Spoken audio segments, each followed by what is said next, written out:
part of the Press Play Podcast Network. This episode of Cavs on the Break NBA podcast is brought to you by our presenting sponsor, Newark AutoBody.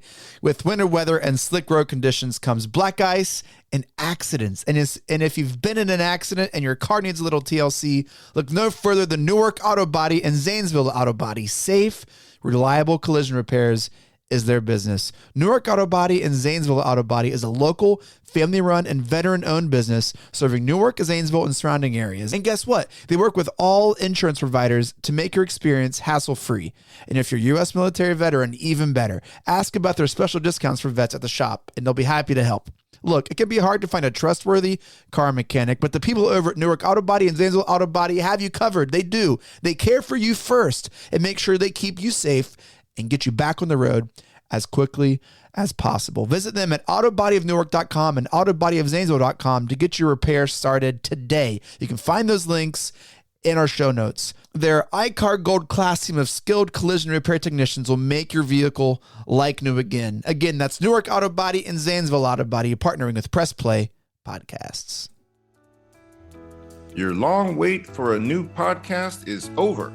I'm Steve Phillips, and I'm super excited to announce that I will be doing a brand new podcast, Exit Polls, will be part of the Press Play Podcast Network. A little bit about myself. I'm a proud native of Cleveland Heights, Ohio.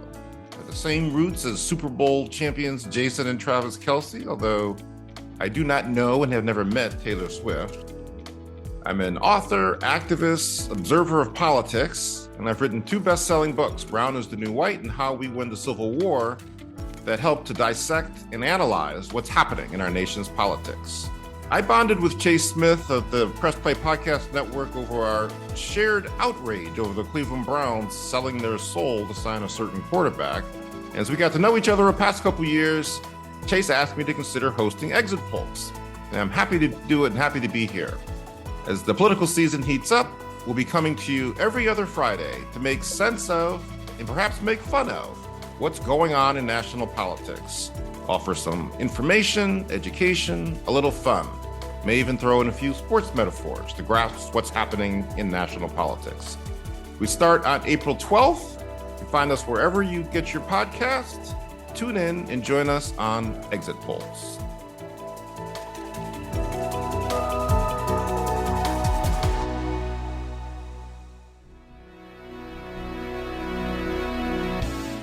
Iguodala to Curry, back to Iguodala, up for the layup. Oh, blocked by James. It's over.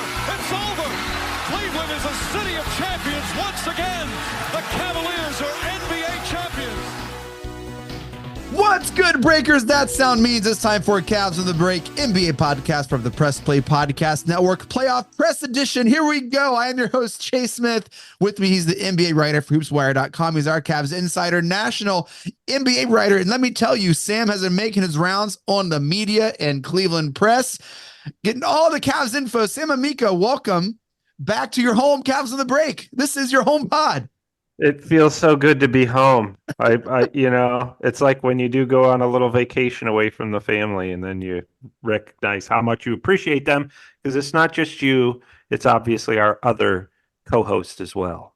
And let me tell you, a man who needs no introduction, but I love giving him one. He's Sports at Fox 8, host of Sabol Brothers on the Baseline podcast right here in the Press Play Podcast Network. Ladies and gentlemen, John Sabol. John, what's up, baby? Man, guys, it's you come off a Game 7 win and you go to Boston and you get humbled real quick. But that was expected, and we'll get into that. I'm good. Yeah, I'm good. Is an interesting word. I will say, though, your latest episode of Sabol Brothers on the Baseline, I had some history with your latest guest. Did you listen to it? Did you hear it? No, I haven't listened to it yet, but he has me blocked on X. And there's a story there. Oh, okay.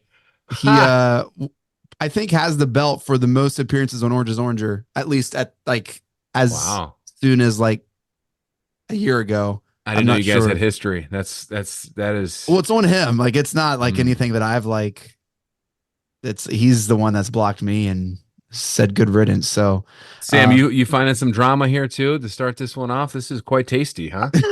I have a few people blocking me, but they've never appeared on your podcast, and that was from years ago. And We should just start a podcast where John interviews everyone who blocks both of us, Sam. Yeah. I just blocked someone on my personal Twitter this morning or this afternoon. Who was really? Yeah, Chase or Sam. It was because of my Cavs playoff tweet about the history of the opponents that they faced over the years. The Cavs, how many games they've played against every opponent, and you listed all the teams in the playoffs. Right. Yeah. Joe Gabriel of Cavs.com, of NBA.com, had this article the other day previewing it, and he started and got me thinking, well, how far does it go? And so I went deep, and then you get these keyboard warriors out there that like to critique certain things, and you didn't list the Warriors and the Spurs, and it's like I'm talking playoffs. I'm not talking finals. It's you're talking about the playoffs, and the NBA does.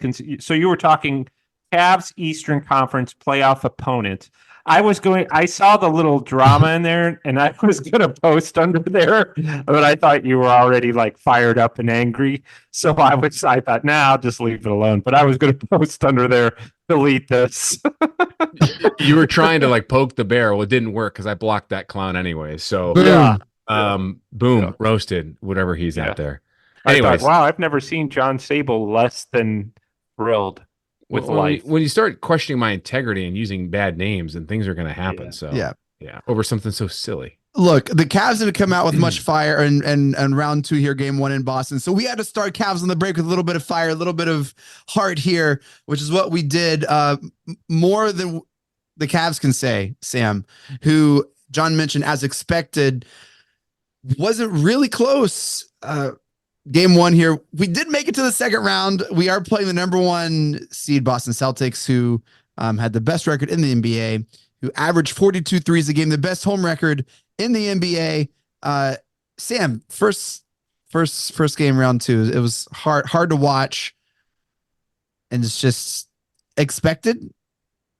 Yeah, I thought it was a little expected. I didn't know that it would get quite as bad as it did. And by bad, I mean, it just got to a point like, what was it? Maybe the middle of the second quarter where it started to seem like, yeah, Boston can do whatever they want. The Cavs can't get anything going. And I thought they were within striking distance, obviously, at halftime.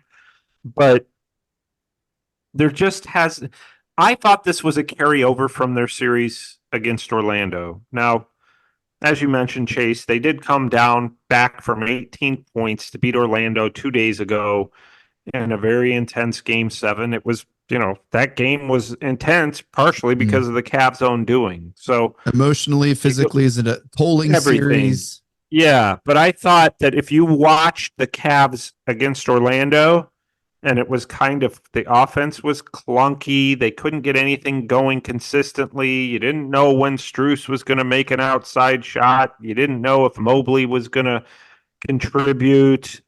You just couldn't rely on anybody other than Mitchell in the Orlando series. Yes, Karis LeVert had a really nice game. Strus had some nice moments, offensively I'm talking. And that carried over to the Celtics. They just to this game 1 against the Celtics. They looked clunky still and out of sorts offensively, and just were not. You need to be razor sharp if you're going to win this series. Yeah, you need to be razor sharp and have some dumb luck, and neither of those things happen. Celtics take game 1, 120-95. John, did we learn anything in game 1 here in Boston? I think anybody that thought this wasn't going to happen hasn't been watching the Cavs over the last month and a half. They limped into the postseason, struggling on the road. Let's not even get into the whole tanking thing against Charlotte to get Orlando. You go into game 7, rallying back from 18 points down, which was, hey, that was awesome. That was great. You survived and you advanced. But anybody that legitimately thinks this Cavs team is going to beat this Celtics team in this series, whatever they're having, give me some, because it's not going to happen. I'll send you some. I still think we have a shot. No shot whatsoever. Yes, we do. No, there's no shot. I don't see it. And it's not an indictment. I'm not ripping the Cavs. I just don't. There's nothing that they have done on a consistent clip that warrants that. Jared Allen is not playing this series unless he gets that secret sauce that Bugs Bunny has in Space Jam from Jordan. And I even bet if you have that in your man cave. I do. And Sam, you had some of that the other night. No, I'm just kidding. Oh, But geez. even if you did have a healthy Jared Allen, the Celtics' experience in dominant, consistent scoring was always going to be a problem that the Cavs don't have, because Donovan Mitchell, this is LeBron 2.0, 3.0, I should say, all over again. You do not have a dominant second scorer here on this roster that's going to give you great numbers, that's going to lift you over the top at a consistent clip in a best of 7 series. Even with Jared Allen, I don't think that's going to happen. So I think what surprised me out of this game, there's nothing there that surprised me except for the fact that the Cavs kept it as close as they did, or as early as they did through the first 2.5 quarters. And this is with Tatum only scoring 18 points too. A great point, Chase. Yeah, exactly. And Jaylen Brown had a phenomenal game and lifted them early on. And Can we talk about Jaylen Brown once you're done? Yeah, 1 second. We'll get on Jaylen Brown in a second. But like, the Cavs made 5 threes in the first quarter. They didn't make 5 threes in game 7 until midway through the third quarter. And they played historically awful shooting in 7 games in Orlando. And you finally get over the hump and start shooting the ball better against a team that's significantly better than you, talent-wise, experience-wise, depth-wise. And I feel like you're making my point. Like, we've played historically bad. At some point, we have to not play historically bad, or else we're just awful. But does that mean? Shouldn't. But Chase, does that mean if you're not going to play historically bad, you're going to play all of a sudden historically good and upset the number 1 team in the playoffs? What it means is game 2 would give us a chance, and then we play at home, and I can see it being a best of 3 series. And so, with that being said, what was your pre series game 1 prediction in this? Celtics would win game 1. Oh, but I'm talking overall. Who'd you have win in the series? Cavs in 6. Again, we Sam, can't whatever do game he's 7 having in Boston. Whatever he's having, give me some. I had Celtics in 5, and I thought the Cavs could squeak 1 game. Chase, I hope you're right, and I hope I'm wrong. Full disclosure, I don't need to be right, but I just don't see the totality of everything with what we're seeing, and that's not an indictment on the Cavs. It's more of a, guys, this Boston Celtics team is really, really good, and they might win the NBA title this year. I had them as they might. They're not going to. The West is too good. There's no way. I take Boston over Minnesota right now as we sit this. Even whoa, not so fast, my friend. You said last episode that the Nuggets weren't going to beat the Timberwolves, and that Anthony Edwards was not the best player. And I was the one on Timberwolves Island saying that Anthony Edwards is the best player. And you were. Denver is on a historically awful 0-2 hole here that just played like absolute garbage. But even if you put Boston against Minnesota, I still think Boston's experience would beat a inexperienced Minnesota team. And I also don't rule out Denver not coming back. I still think they have something to come back in that series. No way. All right, Sam, can we talk about Jaylen Brown? Because he before the game had some bulletin board material from the way back machine, was still upset that LeBron beat him game 7 in Boston in the Eastern Conference Finals in like 2018. When he and Tatum are the only people left in Boston on that team. They don't even have the same coach. I mean, he's in the front office. No one of the Cavs is on, like, Tristan Thompson. Does that even matter, Sam? Like, who cares, Jaylen Brown? Yeah, no, who cares? I mean, that was a different era. Now, granted, Jaylen Brown and Jason Tatum probably experienced Cleveland fans.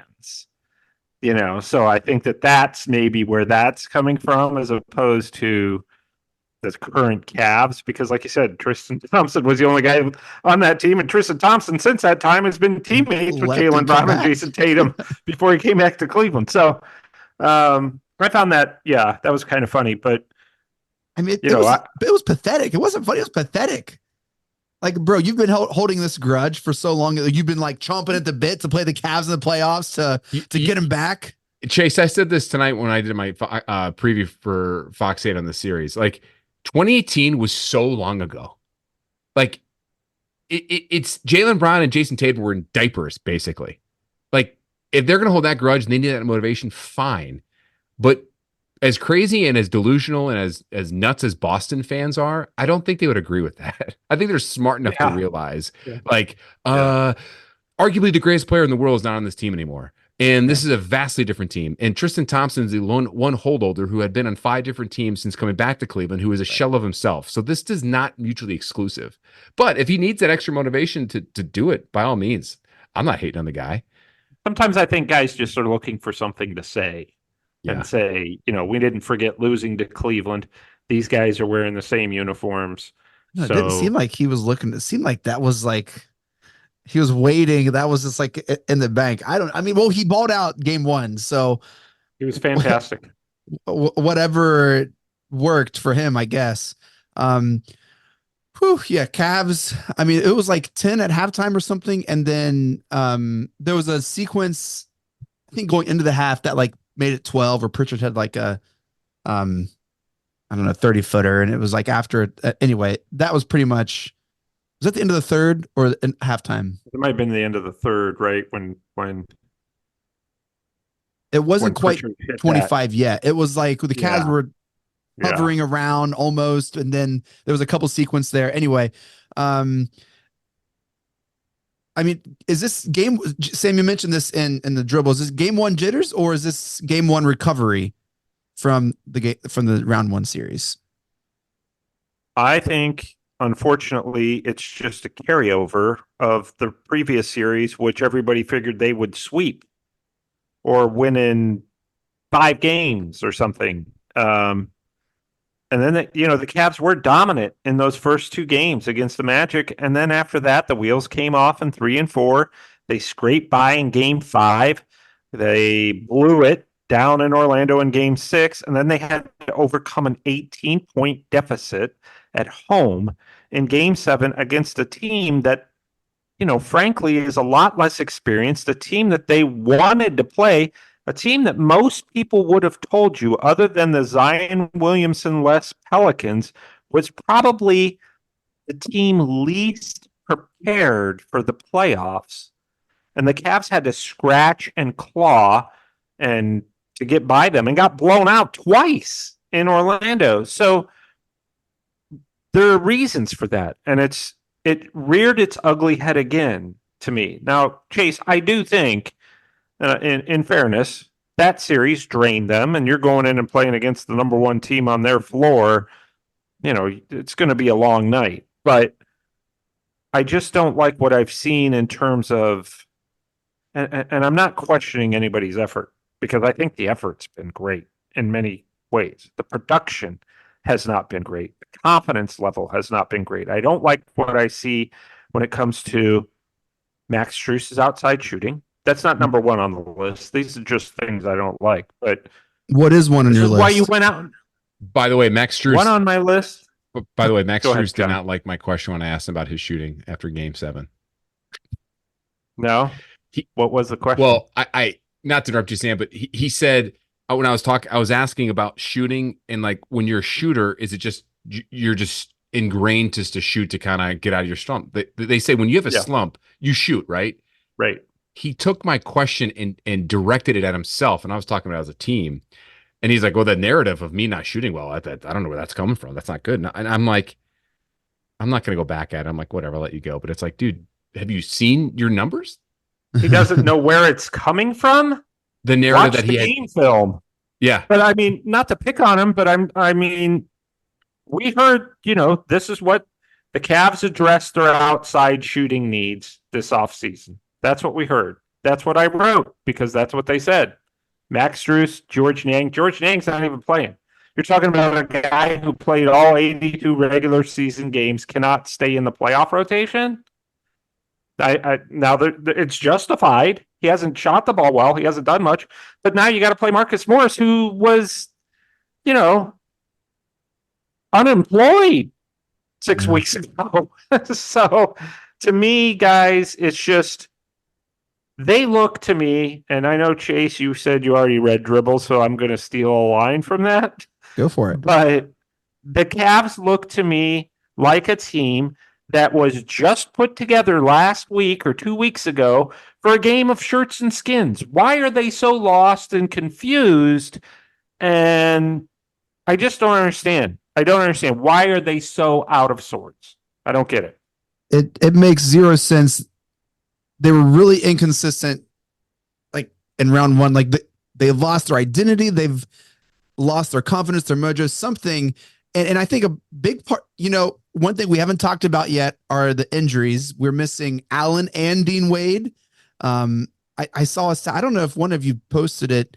The Cavs record with Dean Wade and without Dean Wade, it's like 30 something and 12 with, and then like 10 and 20 something like without Dean Wade or whatever that. So I think that matters. I think we play our best ball in both of the, when we're healthy, of course, but I think that's really like shaking up some, like, what are we going to do? Is where we need to be? Like, what's like our inside? I mean, they both have height, length, and are able to do things defensively that we can't now.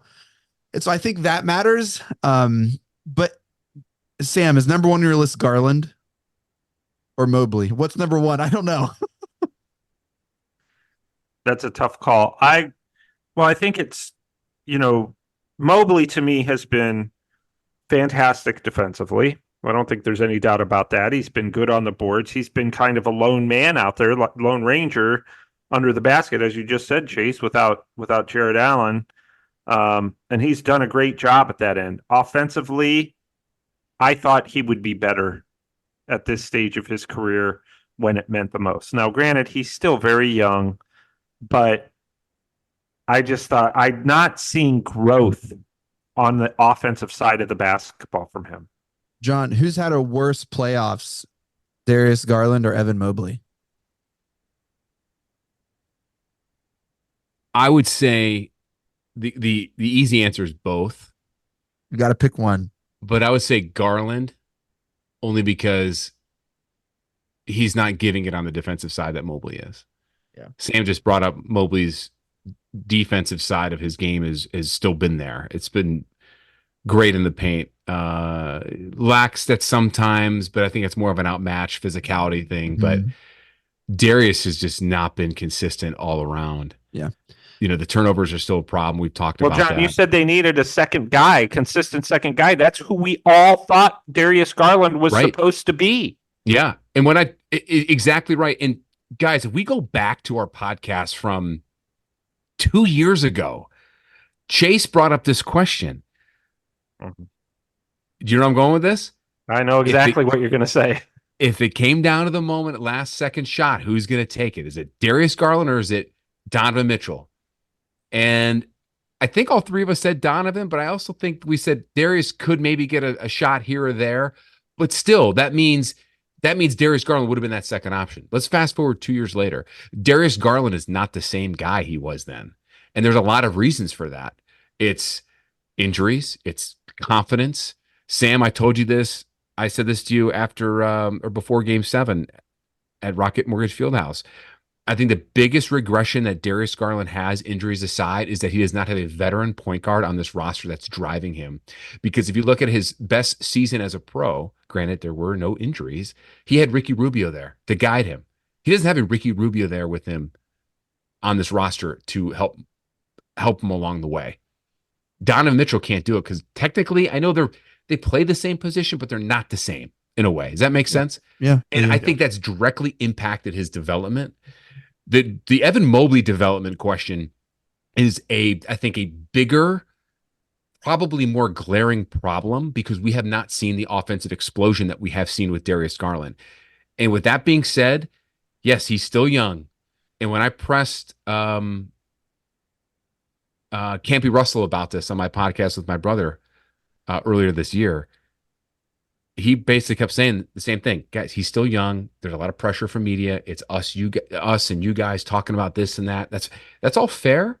But when it comes to matters most, when the bullets are flying, so to speak, you need that guy to man up. And that has not happened enough. And it didn't happen tonight against arguably one of the worst backup centers in the league. Yeah. Look, Cormet. So I have an answer to this question. And my answer is Evan Mobley for a couple reasons. One, Garland was exposed last year by the Knicks. He has this playoff. We've seen this before from Garland.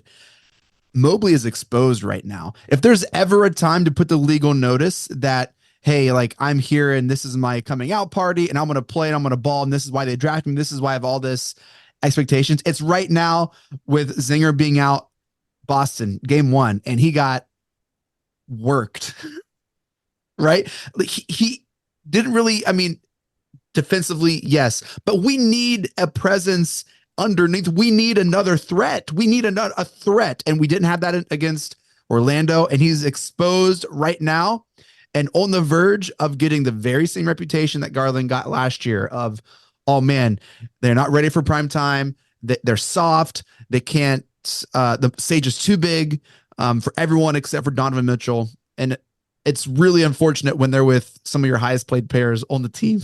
Yeah. What are you going to do? You know, it's when you have a superstar like Donovan Mitchell who is carrying this team and you go in these runs, these spurts of highs and lows, and you're within striking distance early in the first quarter, Chase and Sam. Then you come out in the second quarter and you have that, you start 0 for 8 from the field for the first like 5 or 6 minutes, and you don't score your first bucket. I wrote this down until I think it was a Strus 3 that cut the lead to 47-37 with 7:10 left in the second quarter, excuse me. Yeah. That's a problem. Like if you're a championship caliber team, that doesn't exist. And they're not a championship caliber team. Anybody that says they are is delusional. And that's you could say that when you're part of the team, you're going to say all the right things, but anybody on the outside that locker. I'm not that delusional. No, I'm not saying that you are, but you need consistent help. And when you have 7 games against the Magic of a team that was superior, inferior team, and you're the superior team talent wise, and you can't do that, you're not beating this Boston team. You're just not. No, you were the team against the Magic that's been there before, but for all but, I mean, only half the time did the Cavs look like the team that had been there before. All right, wait. I have a question about round 1. Who felt better about their team after that series, the Cavs or the Magic, Sam? Magic. Magic. They're younger. They've got better height. They've got all the pieces and tools. They've got enough salary cap space to add somebody like a veteran presence to help them in those situations, like a Paul George or even somebody like a Klay Thompson who could come in and play 10, 15 minutes a game and lead in the locker room. They're very interested in Klay Thompson. Oh boy. But I mean, you know what? It's not about him coming in and lifting them with a great shooting performance. It's Klay Thompson behaving as Marcus Morris or Tristan Thompson or somebody like that that's supposed to be able to help your younger guys along. A kind of a Vince Carter with the Atlanta Hawks role when they went to the, so I mean, but they're in position. Doesn't have to be Klay Thompson, can be Paul George. Look, I'll say this. They have the money to be able to do that, yet they have all these nice young pieces. And guess what the Orlando Magic have now? A top 5 player in the East. A top 5 player in the East, and they've got a game 7. Yeah. They could say, we were there, man. We've been there now.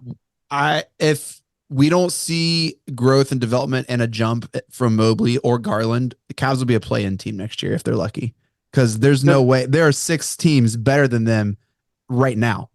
The Evan Mobley has to take a leap. I know the one thing I don't care for is it's like, well, look at his numbers. Look at his, he's so young. And it's like, you can excuse it all you want. He has not improved since they traded Lauri Markkanen. He needs that stretch guy to help him. Sam's 100% right. And listen, we still got 3 games left in the series. And this series in this season is not over yet. However, I already can see where our post-season podcast is going. And I'm just going to float this question out there for you, both of you. And I know where, Sam, you are on this. If you're the Cavs, if you get swept or you lose in 5, like I predicted, like Sam, you predicted. Chase, the Cavs aren't winning in 6, by the way. Sorry. Can I change my prediction? Do they lose in 4? Yes, you can. What I'm going with is we can say, like, hey, Garland needs to do this and Mobley needs to do this. Are we 100% sure both those guys are going to be on the roster come September? Yes, because they'll get rid of Bickerstaff before those guys. I don't think that solves your problems, though.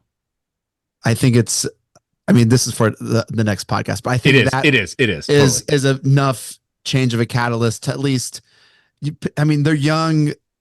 You can't give up on them that quick. You got to try to change something up. And that's JD. And you've seen it from both of them that they have this certain potential, but it's untapped right now. We've seen Garland was an all-star, so how do you get that back from him?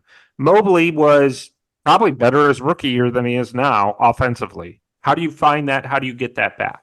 And another conversation for the end of season podcast is we've now both on this podcast in the last 10 minutes said Garland and Mobley's best season was without Donovan Mitchell.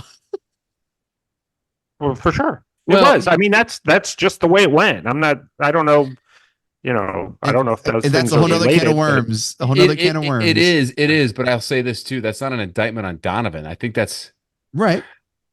The direction of the franchise. They chose to go that direction. Right. But also you would like to see these other two players, Garland and Mobley, still grow in some other aspects of their game, and they haven't. It's almost as if the Cavs at one point, we were boasting and gloating. Hey, we're the best young core in the league. Everyone want to be us. But what we did was we weren't patient. We didn't stay like the Celtics did with Tatum and Brown, like the Cloud Farts did with SGA, and they kept building. They traded to win now, and this is what you get. You get a round one exit last year because we're soft and we didn't have enough pieces, and we get a round two difficult opponent that they're probably going to lose this season because we have people who can't stay healthy, that when they're injured, they kill our team. Dean Wade cannot stay healthy. Jared Allen cannot stay healthy. Those are facts. Darius Garland cannot stay healthy. That's also a fact. But he's at least been playing when it matters. So I will say this, that another team that's a good example of your point, Chase, is the Denver Nuggets, who stuck with that core for 8 years. They did before winning a championship. Yep. Yeah. And so again, another conversation. What would our team look like now if we would have stuck together and just kept everyone together, like kept the band together? We would have first round picks for the next 5 years. That's for dang sure. I mean, that was the reason. And I'm not, listen, they're better with Donovan Mitchell than I've seen them since LeBron James, obviously. But when they made that trade, I was surprised because I was like, boy, things were really going well. You just got into the play-in tournament, probably would have won a game and got the playoffs if Jared Allen had been healthy. But even so, that was that was a very nice young core. Clearly, in the NBA, we all believe, and usually you're right, you have to have a super duper star to win, right? Yeah. So that's why Kobe Altman went and made that trade for Donovan Mitchell. It's like this guy, he wanted to speed up the process, but it hasn't sped up the process necessarily. I know a lot of people are like, hey, they got out of the first round. That's what they were supposed to do. So there is that element of it. There's there's some truth behind that. But I also think, yeah, they're not, it's just a different dynamic having a superstar in Mitchell, and the other guys have just not adjusted very well. Well, let's take a quick break. And when we come back, I do want to talk about how we did get out of the first round, how that was something that we wanted to see from the team. And here they are. So we're going to try to be a little more positive in the second half of the episode, because we did get out of the first round. We did get through Game 7 at home. And so we're going to be a little more positive right here. Cavs on the Break, NBA podcast. Stick around and be right back. What's up, everyone? I'm Holly Wetzel. And I'm Tyrus Powell. And we are your hosts of The Orange is Oranger, a Cleveland Browns podcast on the Press Play Podcast Network. We give you all the dog pound coverage that you'll need to get you through the regular season, hopeful postseason, and I'd say off-season, Tyvus, but is there really ever an off-season for this team?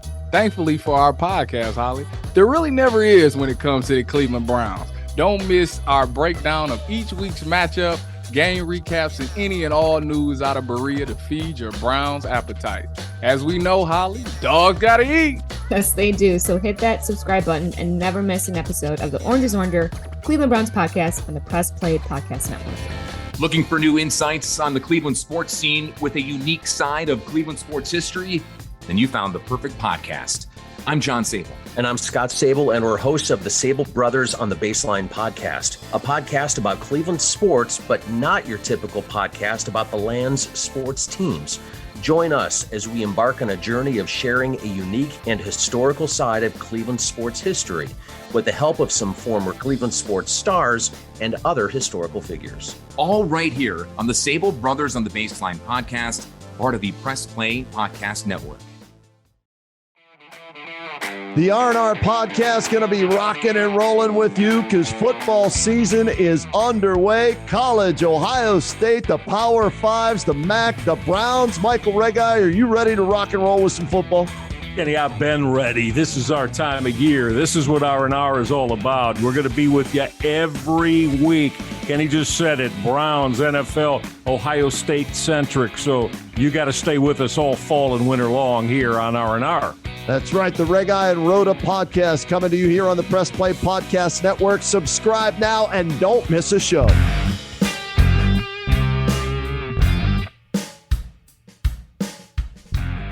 Hey, I'm Jason.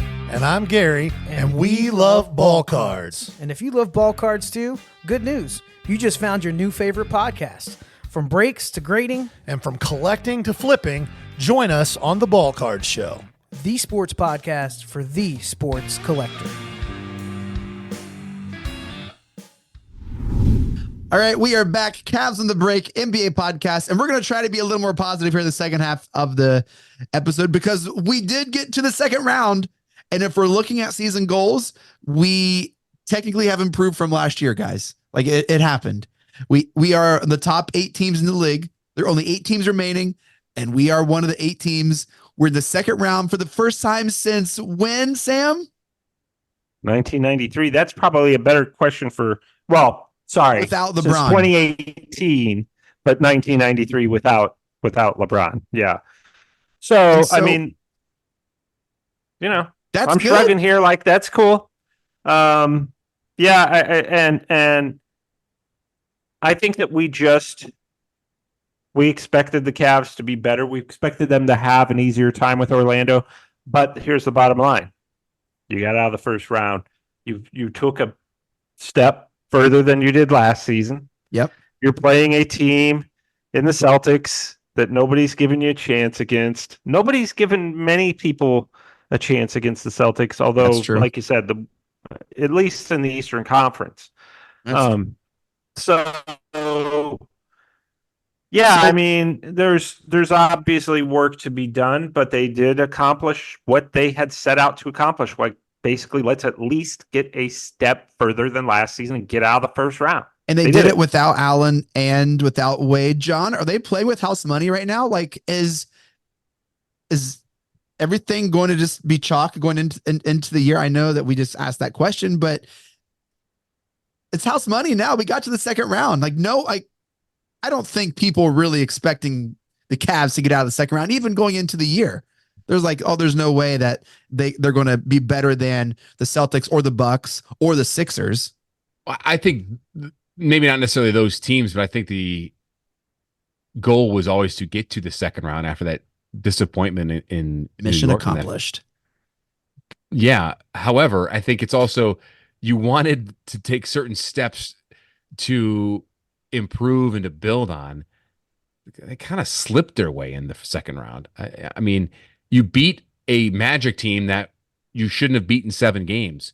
Sam, we recorded a podcast, 3 weeks ago, and said if the Cavs get to 7 games in the series, it's an embarrassment, right? In that series. Absolutely. Did we not say that? We said 6 would be a little bit, and it wasn't a shot at the Magic because they had a fine regular season. We're just basing it on history that the Magic had not been, their core had not been to the postseason, and the Cavs had. And guess what? Those first 2 games, it looked that way. It's like, boy, the Magic just looked totally spooked and overmatched. Well, the Magic would have beat the Bucks. The Magic would have beat the Sixers. The Magic would have beat, I think, a lot of. That was not an easy first round matchup. I know they tanked for that. So, John, you're saying more. This was more of like a Hawks reaching the Eastern Conference Finals kind of victory than like, hey, this is a step forward for the organization. I still think it's a step forward, but I don't think it's a giant leap. And I think it's this is a sour second round, in my opinion, because it's just the way they got there. And the fact that they're not full 100%. If they were healthy, if Jared Allen played those last 2 games, I think I don't think this goes with 7 games.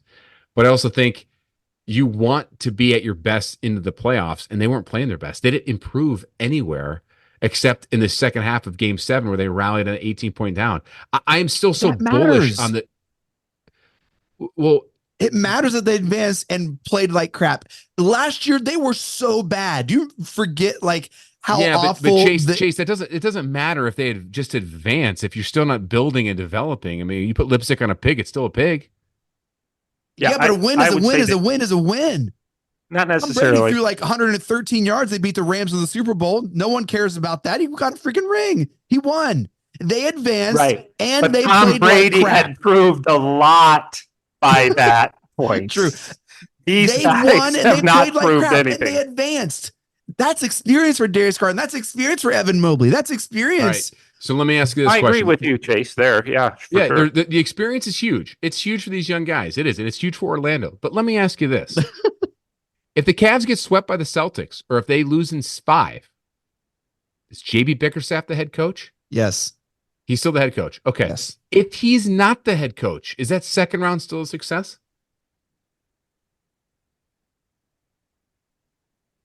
What do Do you you think mean? if they get you just swept- broke my brain. You just broke Do my you think if they get swept, he'll still be the coach, Chase? I'm not saying Yeah. you're wrong. I'm just wondering if that's your I position. do, because it's the Celtics. Okay. But if they lose in 5, and is he still the head coach? You say yes. Is that second round appearance still a success? Yes. Okay.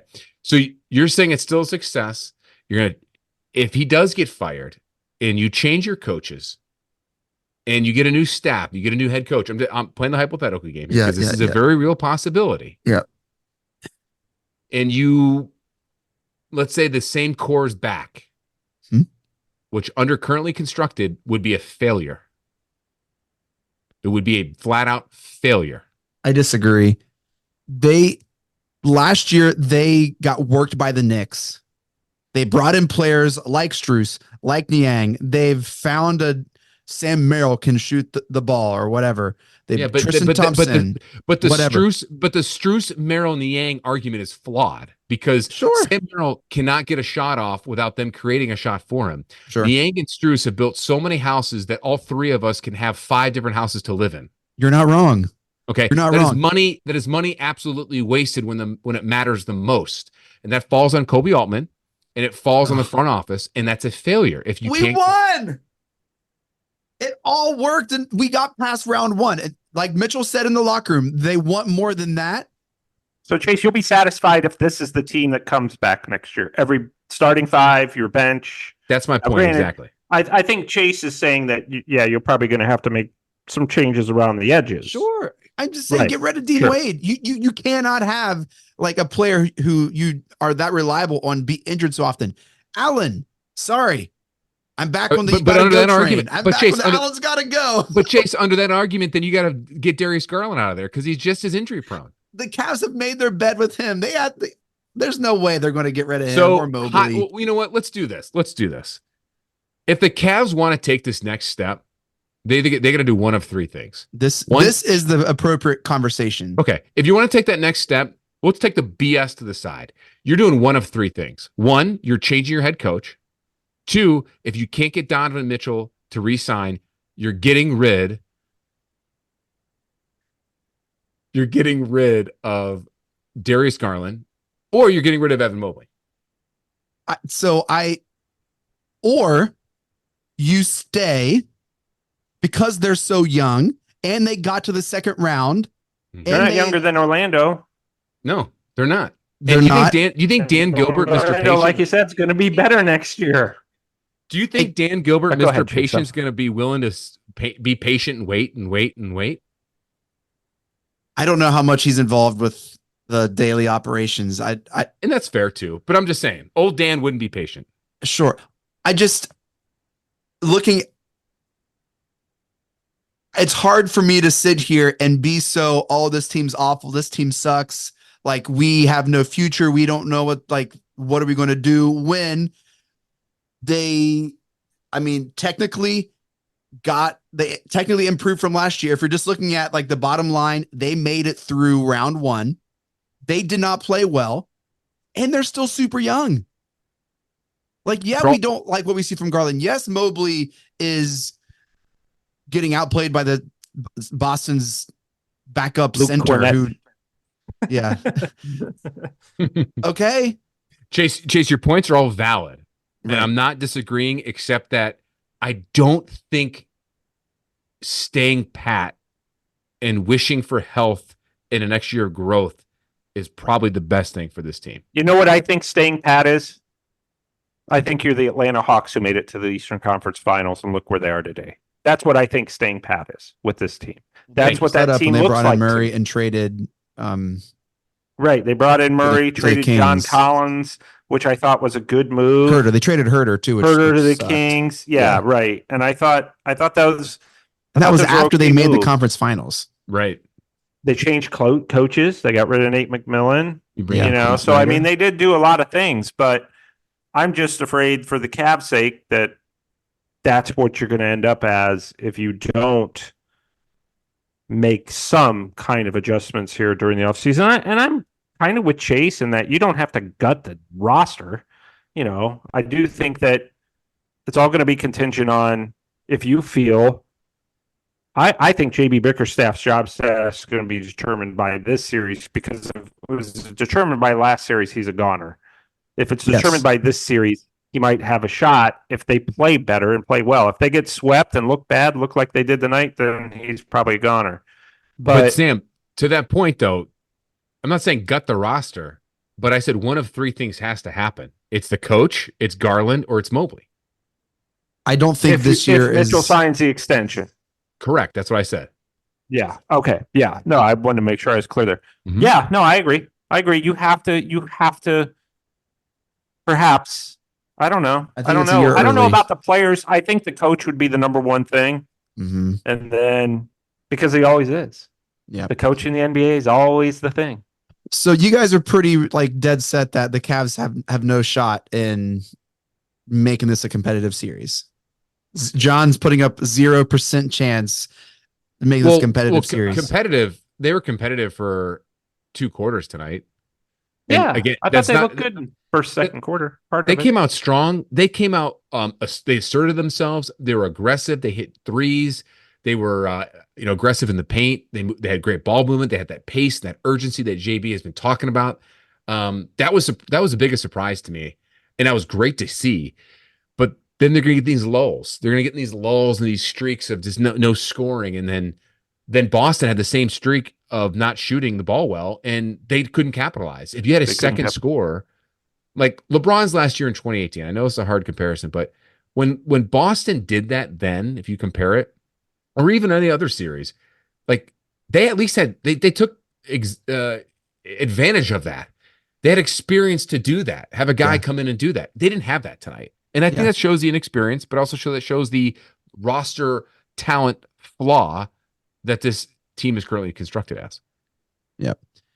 Yeah. I think this can be a competitive series. I think it's important to have a close game 2, and we have to protect home court. And so I reserve my right to change my prediction after game 2 and see what game 3 looks like. But I still think it's either Cavs in 6 or Celtics in 7. There's no way we can win game 7 in Boston. And I don't know. That's. I will say this: the Cavs are in the second round without having played anything resembling a complete game yet. They didn't play. Thank you. They have not played a complete game. Are they capable of that?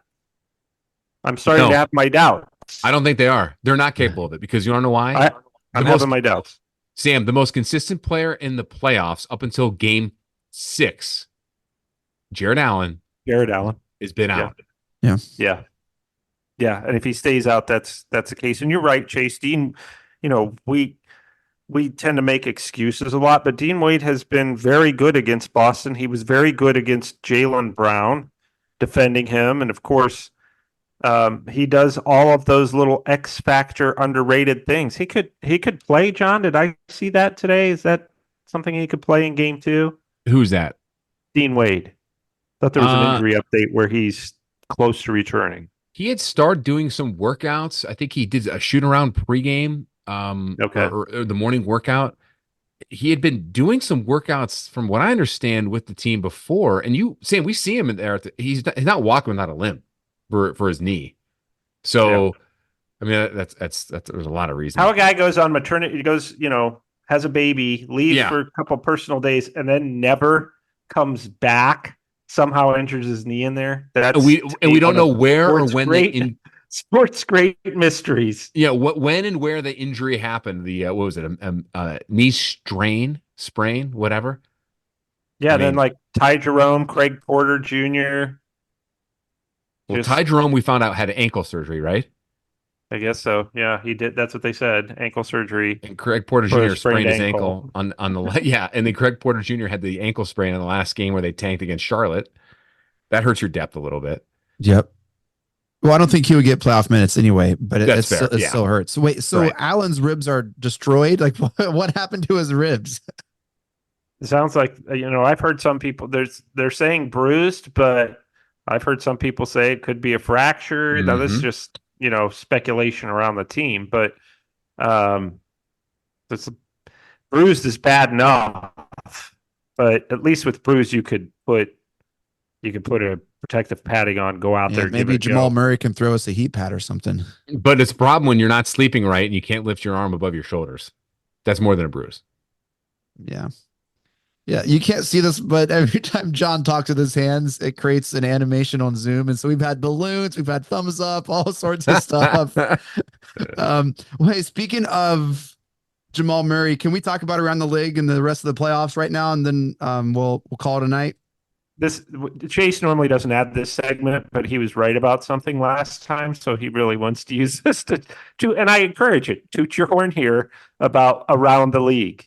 I mean, I'm just going to say that Timberwolves are up 2-0 against the Nuggets, and you guys mocked and guffawed and scoffed at my Wolves are dangerous. Ant's a better player. I think they're going to win. And you guys made me feel like a dummy. Well, who's the dummy now? No, I don't think that we did that. I think that we talked behind your back. No, sure. I think that you were right so far. I still think the Nuggets are going to win that series because I think all they need to do is win game 3. If they win game 3 in Minnesota. Yeah, why not? No Minnesota's way. not like way. lethal on their home floor. I will say this: that if the Nuggets win game 3, I think they'll win the series. If they don't, then it'll be. But I remember when Charles Barkley's. Here's how old I am. I remember when Charles Barkley's Suns were just like these Nuggets. And the year the Suns played, remember that, John? Do you remember that? When the Bulls? Yep.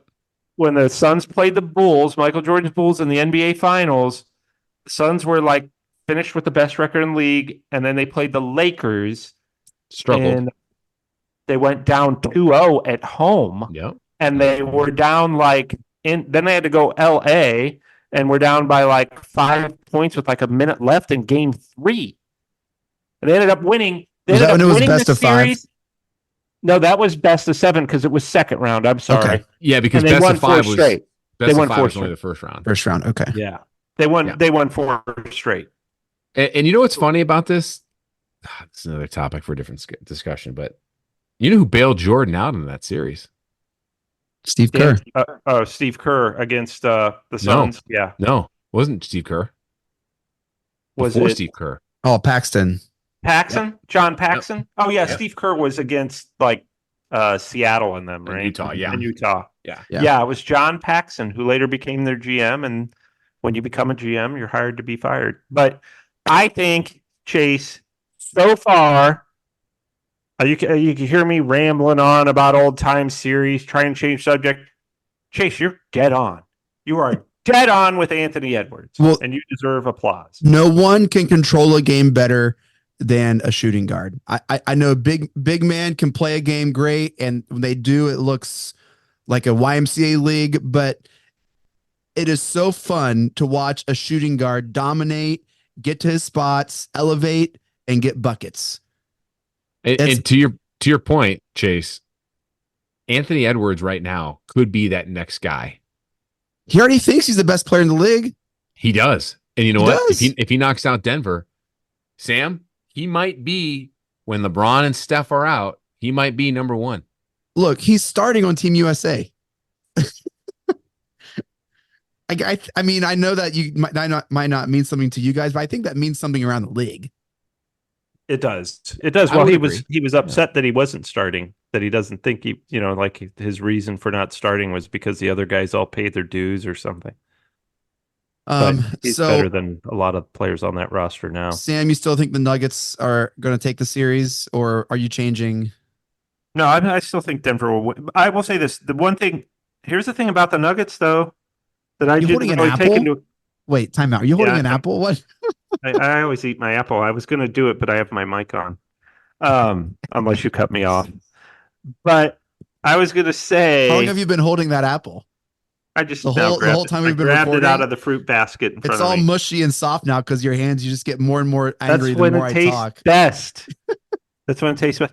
But think about this. The Nuggets did not look good, really, against the Lakers. They trailed that series for a long time, and their bench is not very good. No, it's not. There's bench.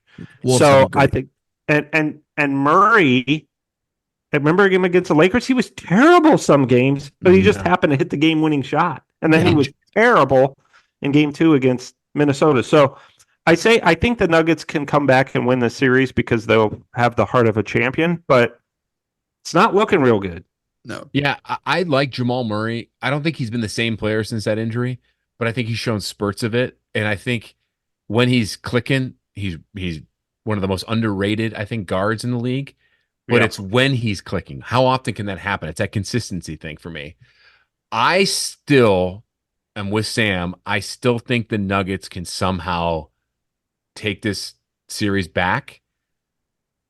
But my doubts are still dropping because they did this. They got owned at home. Owned. And I just think you have to win game 3. If you win game 3, you can go down 3-1. That's not a big deal because it'll be a very shallow 3-1 because then you go back home, you win there. Then all you got to do is get one in Minnesota. So just like the old OKC Thunder with Kevin Durant blew the 3-1 lead. And screwed the Cavs. What's that? And screwed the Cavs. Right. Yeah. But I just think that that's a possibility. I'm not going to count Denver out. I'm just not. Yeah. They're the defending champs. Well, you guys are cute. The Wolves are going to. Who's winning Thunder Mavs? Speaking of the Thunder, they're almost done with game 1 now. They're up 104-87 against the Mavericks. I still think we're going to see Timberwolves Thunder. I think the champion's coming out of the West. There's no way anyone in the East is going to. I disagree. I think Boston. Boston, the only team that would beat Boston to me is Denver. That's my opinion. I agree. I think Boston is. I think you're overlooking Boston, Chase. No, I think the Knicks. I think whoever wins the Knicks Pacers series is going to go to the finals. Wow. No, Boston. I mean, you could be right because the Knicks. I don't think it's going to be the Pacers, but the Knicks. I don't think it's Pacers. Boston's certainly capable of slipping up, but they look really good since they've lost that game to Miami. They've looked unbeatable since then. And the Knicks, to your point, Chase, the Knicks look real tough though too. Yes, yes they do. I was high on the Pacers when they got Siakam. I love Carlisle. I love Halliburton, and I think they're good too. They got length. Turner, I think that's a tough series, and I think both of them provide. I don't know. I like what they offer more than the Celtics. I'm just not high on the Celtics. I don't know. Celtics have the best defensive backcourt in the NBA. That's the thing. Yes, they do. They're both. They're also the best 3-point efficiency team in the playoffs as well. And we saw that tonight. Yeah, but it really, I don't know. Probably most Cavs fans felt the same. It really bugs you when guys like Peyton Pritchard and those guys come off the bench and Sam Hauser and all those guys, which they've been doing it all year. But then you see them, it's like you think you could beat their bench, and they're coming in. Their bench is coming in and burying threes. Yeah, the Celtics hit 18 threes tonight, 18 of 46. Yeah. They only shot 40% from threes tonight. They average 42 a game, which is nuts. Jeez. Oh, well. Woo, I felt like I shot 42 threes tonight in this podcast. My goodness. Yeah, me too. I was. I think Chase deserves the junkyard dog just because of his Minnesota pick. Oh wow. I'm not giving them that junkyard Many other dog reasons. until they win it. That's fair. Hey, by the way, Sam, we'd be remorse not to mention what today's anniversary of is. Oh yeah. 35th anniversary of the shot. I was just texting with Craig Elo during this podcast, setting something up with him about it too. All right. Wow. Lenny Wilkins ran the best inbounds play of all time to Craig Elo to hit that layup, but it was just left 3 seconds too many. And then Mark Price, I ran that story today. Mark Price is like, yeah, we were 6-0 against them in the regular season. The Cavs, which is crazy because back then that's what the schedule was. The Cavs owned the Bulls that year in '89. Yeah, Man. They were 6-0 in the regular season against them. Mark Price is like, I'm still convinced we were the better team. Every single Chicago writer that wrote for the Bulls back then in 1989 picked the Cavs to win, and Jordan got pissed. Thanks, Chicago writers. That's okay. Chase was like what in 1989? I was 2. 2, yeah. I'm going to send this podcast to Chase Anthony was probably Edwards. mad. Chase was probably doing a podcast that night at 2 years old, yelling into it and saying, I don't think the Bulls are really better than us. Yeah. No, I would have said the Bulls are better than the Cavs. My allegiance growing up. They have the best player on the floor. 2 years old, you knew that. Well, that does it for this episode of Cavs of the Break NBA Podcast Playoff Press Edition. Thank you so much for downloading and listening. Shouts to the Press Play Podcast Network for making this possible. Shouts to Newark AutoBody Shop, who's been with us all the pretty much second last half of the season. Make sure to follow us on Twitter at Cavs on the Break. We always follow back. Follow Sam on Twitter at Amico Hoops. Get all of his works in writing, hoopswire.com and at Wire Hoops. And follow John Sabol, John_Sabol, Sabol Brothers on the baseline. What's episode coming up next, John? Do you guys have something coming down the pike? Yes, we've got 2 actually. Former Cleveland Indians great Rocky Colavito and a he's a current Cleveland architect who's been trying to persuade the Cleveland Browns to build his stadium. This is a big one because we're going to feature him on Fox 8, and he's trying to get the attention of Jimmy and Dee Haslam to take his design and not leave the city, where it's going, how it's going, what it's about. We'll be talking to him coming up the next week. When's Rocky Colavito drop? I think we may drop that before the architect, so we might do Rocky first. So Rocky may be next week, and then the architect Robert Corna will come probably after that. I got to consult with Big Brother about that. Lovely. Rocky Colavito was a gem, by the way. You'll love it. Any baseball fans out there? Well, if anything, second round Cavs means more talks with you guys. Better hurry up. We only got a couple games left. I hear that broom in that closet's coming out soon. Mike Breen, take us out. Congratulations, Cleveland. Your decades-long wait is finally over. The Cavaliers are NBA champions.